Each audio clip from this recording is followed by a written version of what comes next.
Maintenant, les engrais naturels phosphatés, il y a beaucoup moins de choix. Les engrais naturels riches en phosphore, on utilise le plus souvent l'os moulu ou la poudre d'os, 2,14,0. Donc, l'os moulu qui peut être vendu en granules ou en poudre, le plus souvent on le trouve en granules. C'est un engrais qui était très populaire pendant une certaine époque parce qu'on l'utilisait comme transplanteur. Donc, au moment où on plantait des végétaux, on avait l'habitude de mettre de la poudre d'os dans les trous de plantation.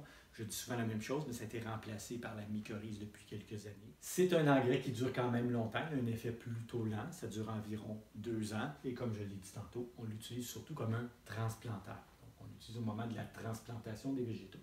Sinon, dans les engrais naturels, ce qui est encore plus intéressant à mon avis, c'est le phosphate de roche, qu'on appelle aussi l'os fossile. C'est du 0,27,0. Donc le phosphate de roche 0,27,0 ou 0,13,0, c'est un engrais qui est encore plus durable que l'os moulu et qui est moins cher aussi, souvent vendu sous le nom d'os fossile. Donc c'est un engrais qui va durer à peu près 2 fois plus longtemps que la poudre d'os ou l'os moulu et qui va stimuler encore plus la vie microbienne. Donc ça, c'est intéressant comme produit. Puis en plus, il y a l'avantage d'être moins cher. Un des problèmes avec les engrais phosphatés, c'est qu'ils se font de plus en plus rares sur la planète, donc le prix de ces engrais-là a tendance à augmenter avec le temps. Pour le reste, ça s'applique comme de la poudre d'os. On pourrait l'utiliser au moment de la transplantation, mais on peut aussi l'utiliser comme engrais général riche en phosphore. La plupart des compagnies qui fabriquent des engrais naturels complets vont souvent mettre du phosphate de roche dans les mélanges. Donc, c'est une bonne source de phosphore, ça contient du calcium, ça a un effet légèrement alcalinisant et les recommandations sont les mêmes en quantité que la poudre d'os. Donc, ça, c'est pour les engrais naturels phosphatés. Maintenant, les engrais naturels riches en potassium. Il y a quand même plusieurs choix ici aussi. On commence avec le sulpomag 0022. On a déjà parlé du sulpomag dans la leçon 19, quand on parlait des engrais de synthèse. Le sulpomag est d'abord un engrais naturel, mais il se comporte comme un engrais de synthèse. C'est-à-dire que vous appliquez ça au sol, vous arrosez, l'engrais se dissout dans l'eau et les plantes peuvent l'assimiler tout de suite, sans problème. Donc, c'est pratiquement comme un engrais synthétique, mais c'est un engrais naturel. Il est à 22 % de potassium, ce qui est quand même assez concentré pour un engrais naturel, et il n'est pas si cher que ça si on le compare à d'autres engrais potassiques naturels. Donc, sulpomag 0022. Deuxième engrais naturel potassique, le sulfate de potassium 0050, la même chose que le sulpomag. On l'a vu dans les engrais synthétiques parce qu'il se comporte un peu comme un engrais synthétique.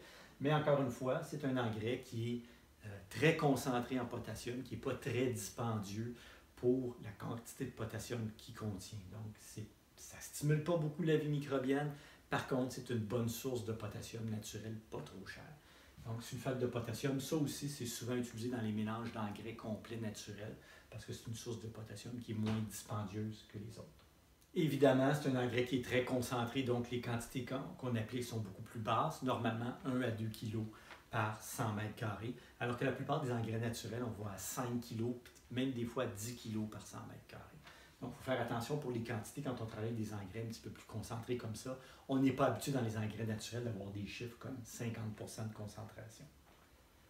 Troisième engrais potassique, le basalte 004, qu'on trouve souvent dans les centres de jardin là, sous forme de produit qu'on appelle le bio-roche. Donc, du basalte, il peut être en petites granules comme ça, il peut être en poudre aussi. C'est plus ou moins de l'argile. Le basalte. Et l'avantage de ce produit-là, c'est pas très concentré en potassium, comme vous le voyez, à 4 %. Par contre, ça contient un paquet d'autres minéraux. Ça contient du magnésium, ça contient du calcium, du sélénium, des oligo-éléments. C'est bourré de minéraux. C'est même un produit qu'on appelle minéralisant. Je vais en parler un petit peu plus tard dans le cours. Donc, ça, c'est un engrais potassique aussi qu'on peut utiliser. Pas très concentré, mais qui contient plein d'autres choses.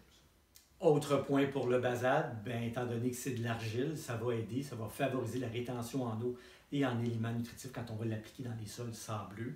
Et j'ai dit tantôt que ça contenait plusieurs choses, le basalte. J'ai oublié de mentionner, ça contient aussi du silicium ou de la silice qui va favoriser la résistance des plantes aux maladies. Donc, si on cultive des plantes dans une plate-bande où on a souvent des problèmes de maladies fongiques puis on cherche une source de potassium, le basalte aurait le double avantage d'apporter évidemment du potassium, plusieurs éléments nutritifs, dont le silicium ou la silice, qui favorise la résistance. Donc, c'est un produit qui est intéressant. Ça aussi, c'est quand même relativement dispendieux.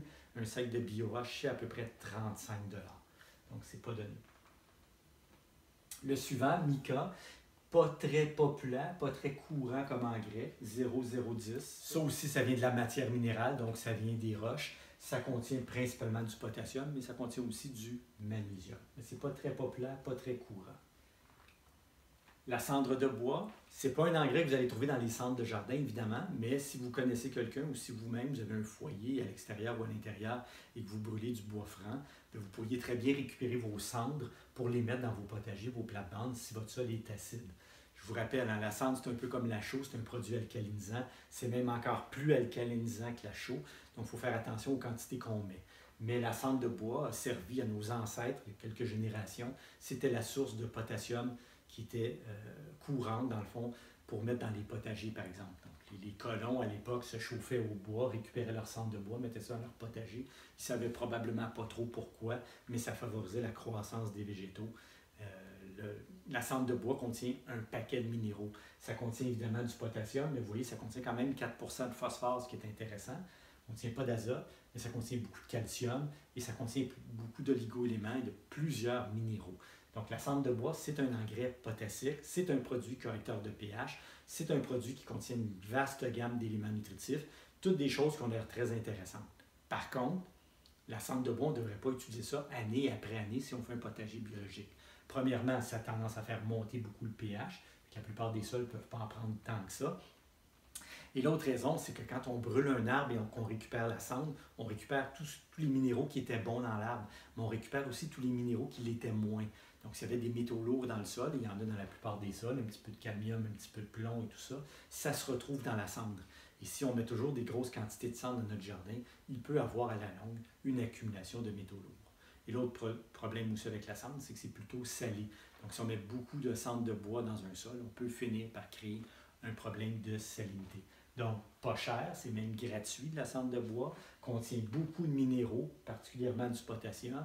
Ça a l'avantage de faire monter le pH si vous avez un sol acide. Malheureusement, on ne devrait pas utiliser ça tout le temps en grande quantité à cause des petits côtés négatifs que peut avoir la cendre de bois. Mais à l'occasion, c'est un produit qui peut être intéressant à mettre dans un potager ou une plate-bande.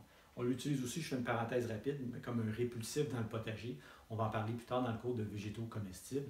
Mais la cendre de bois saupoudrée sur les feuilles en très petite quantité, ça n'a pas tant d'impact sur le pH et ça va avoir tendance à repousser les insectes broyeurs. Mais pour le moment, on en parle plus comme un engrais potassique. Toujours dans les engrais potassiques très populaires, les algues liquides.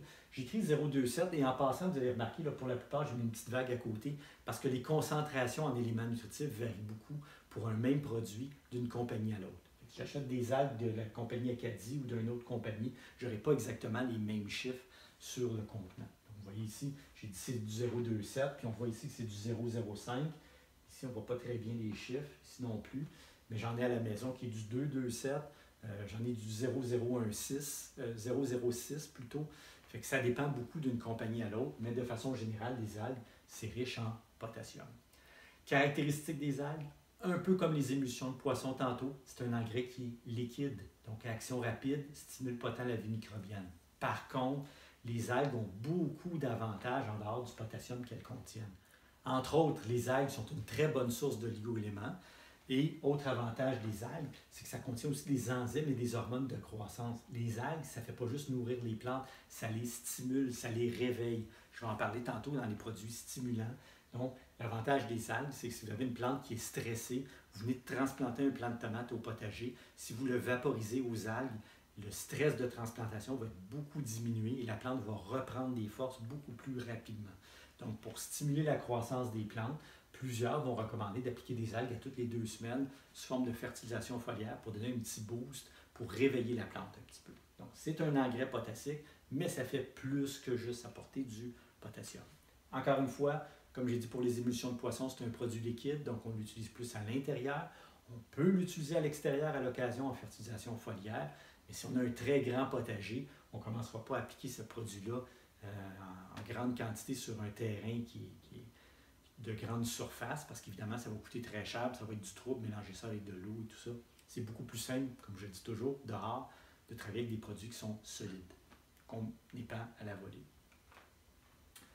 La farine d'algue, elle pourrait être utilisée dehors, épandue à la volée. Mais encore une fois, c'est un produit qui est un petit peu plus dispendieux, mais pour des surfaces moyennes ou petites, C'est un produit qui peut être très intéressant, entre autres dans un potager.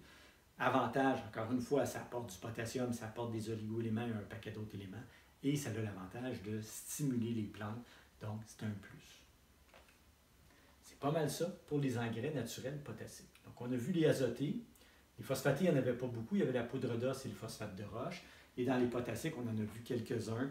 Le sulfomag, le sulfate de potassium, les deux qui ressemblent un petit peu à des engrais de synthèse. Et puis on a vu les algues liquides, les algues en poudre, les algues liquides, le mica, le basalte, la cendre de bois. Donc chacun a ses avantages et ses inconvénients.